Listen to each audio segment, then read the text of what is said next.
So if you believe that the purpose of money is just to pay bills, that will be the way it functions in your life. And you'll always be wondering where the extra is. How come there's never any extra? Well, because you said you just want to pay your bills and you think that's the purpose of money. And now that's a priority of your life, and therefore you're getting what you want. And it's not really payday when you get paid, it's just transfer day, because the money comes in and then it goes out to your mortgage or your rent, your car payment, your cell phone payment, your cable. Hey guys, and welcome to my channel. This is Delise Collins, and you are here to level up your mindset and level up your life. Let's get into it. Okay, now it's recording. Okay. And it's following. So it's recording and following me now? Okay. Can you screen capture what that looks like? That would just screen capture me, not the screen. So Do the hand. Didn't do anything? No. Okay. Try a different signal. What did it say? Didn't do anything. Okay. Yep. But it's recording and tracking, and the you're mic on. is on. Okay. Yep. Now I don't know what the hell to talk about after all that. I brought the thing, baby. Talk about what? It. Okay. All right, so we are coming to the end of our work day. I am not teaching you how to tint. I am just getting work done while I talk to you. I am experimenting with a new tech, the iSteady V3, or at least it's new to me. It is a gimbal and AI tracker so that as I move, the camera will follow me. We're having some complications, but we do believe it's operator error and a learning curve as opposed to an issue with the tech itself.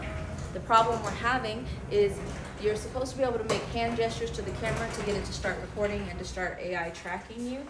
We can only do one or the other. So I can get it to follow me but not record, and I can get it to record but not follow me. And you might be asking yourself, well, how is it following you and you're recording right now? We don't know. We have not been able to figure out a consistent line of actions to get consistent results.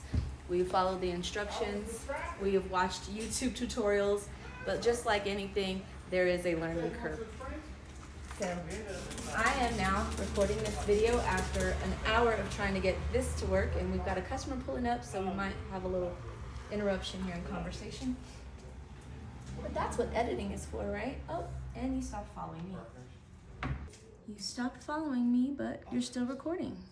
Why did you stop tracking me? Randomly. Because I looked away and you're emotional. Can you follow me now? Can you follow me now? Nope. Okay.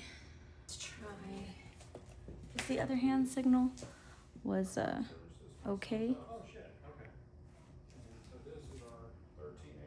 And the other one was maybe a thumbs up. I forgot. It's not working. Oh, take it. I'll just pick this baby up and turn it manually. Because the AI tracker is definitely giving us a run for our money, but it's only day one. We will figure it out. The equipment has a lot of good reviews. I've watched other people use it online, so I'm sure it's just something we need to play with and practice. My husband talks so much louder than me, so I'm coming in after the fact to re-record and be louder. He's in the background right now, still talking in another room, and you could probably hear him. It's all good. Something in me is extremely loud. It might not be my voice and the way that I speak, but definitely something in the way that I carry myself, and we reflect each other. People end up with who they deserve. If you're frustrated in your relationship, just know that there's something in you that attracted the other person and vice versa. So all the things driving you crazy about the other person is because somehow they are mirrored within your own personality, within your own character, in some way or another. And if it's something actually detrimental, like spending problems or addiction problems, realizing that there's still some mirror reflection going on there. Here's a direct example from my own life that I just mentioned. My husband is really loud, in my opinion. A lot of times his voice hurts my ears. And that's possibly because he wants to be louder than the voices that are within him to make sure that he's in control and that he's in charge of the direction of his life, which is an amazing thing. And in opposition, I want to tap into the voices within me and listen to them. And so therefore, I want it to be more quiet. But that's still a direct correlation with us attracting to each other. We see a balance in each other. And a lot of times couples argue about those things instead of seeing the beauty in the balance and finding the balance. Stay on topic. That is a whole new level of challenge for me. Speaking on camera, speaking publicly is something I have honed over the years and had much practice. Speaking in front of crowds, speaking on tape. But speaking and having someone else speaking in the same area about something totally different, that is a challenge I have not had to practice yet. So we'll have to figure out how I can make content while I'm tinting and not be distracted by the background noise. And I still need to see if the background noise is distracting to you, because I'm not sure with my mic how much background noise is being filtered out.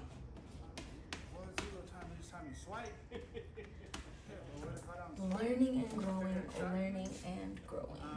So typically,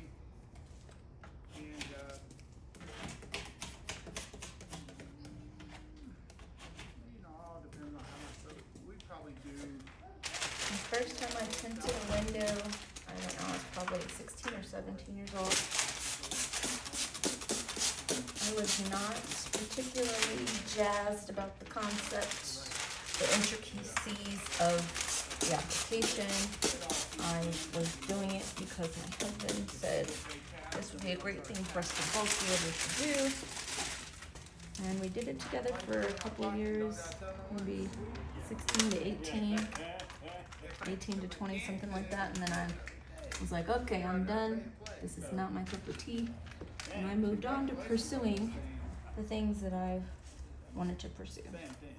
I got licensed when I graduated from high school in cosmetology, so I was working in a salon and spa for a couple of years, another salon and spa for just a few months, didn't survive there.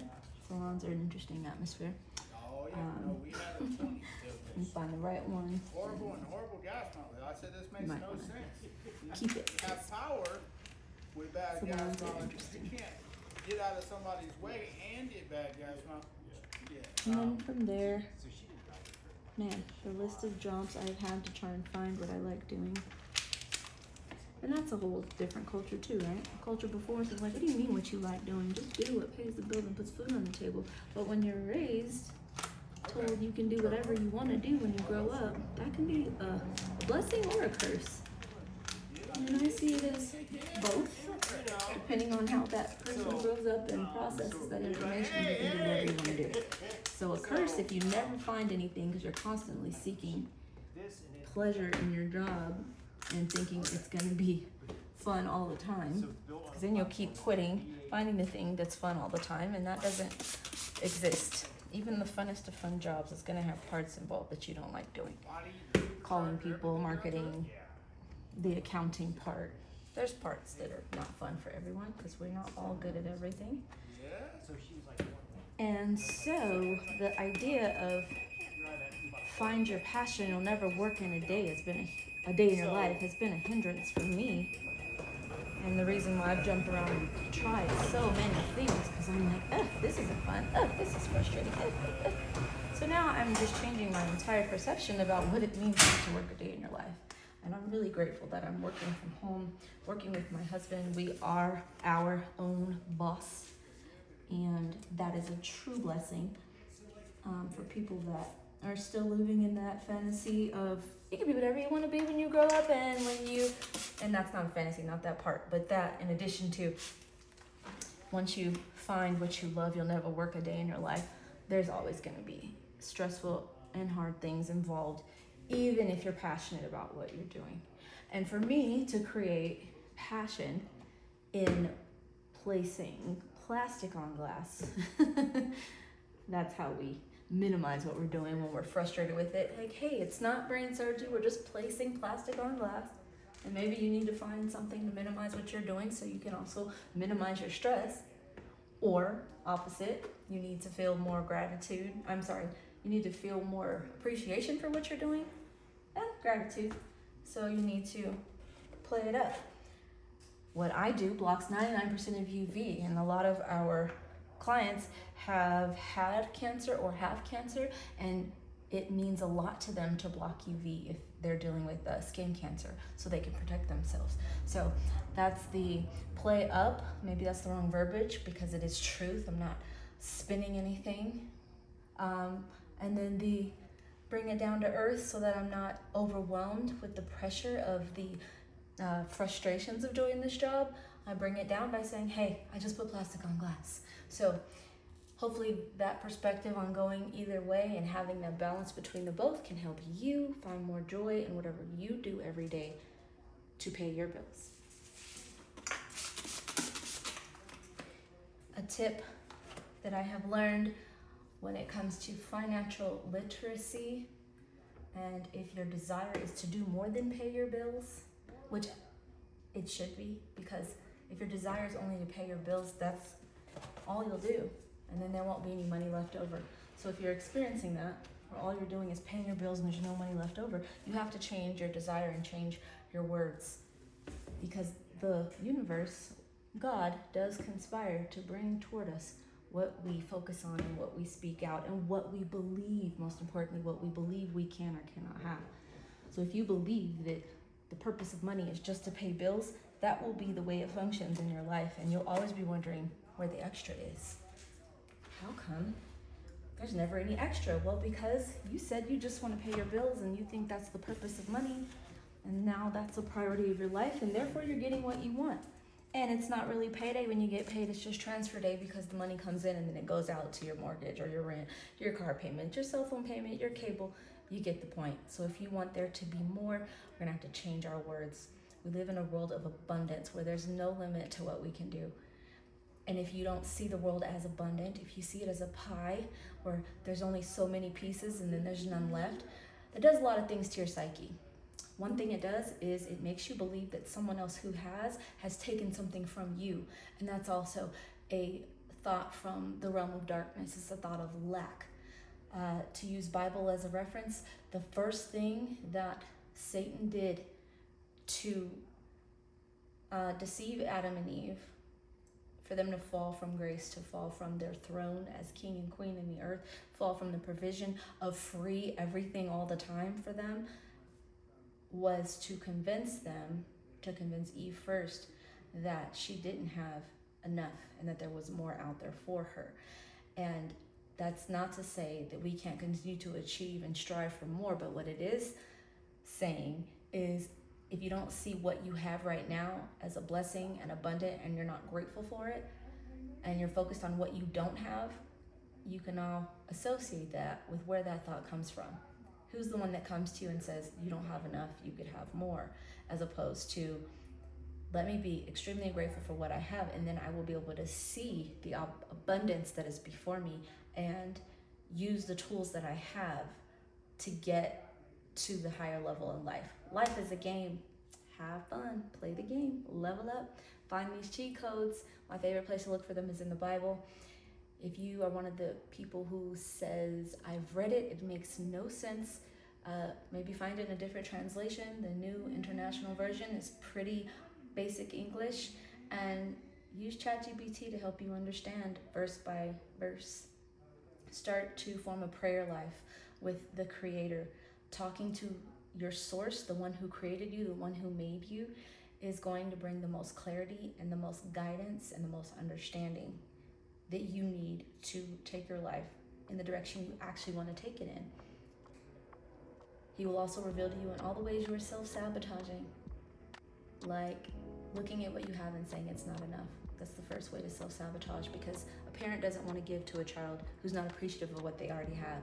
But to a child who's appreciative for what they have, is organized with everything they have, their finances, their material things, their spiritual things, and they put those things in order, that parent wants to open the world to that child and give them even more, because they're doing right with what they already have. And that is a cheat code I am Delise Collins, here working with my husband in an industry we've been in together for over 20 years. We have been married for 27 years. Our anniversary is coming up here in 2 months.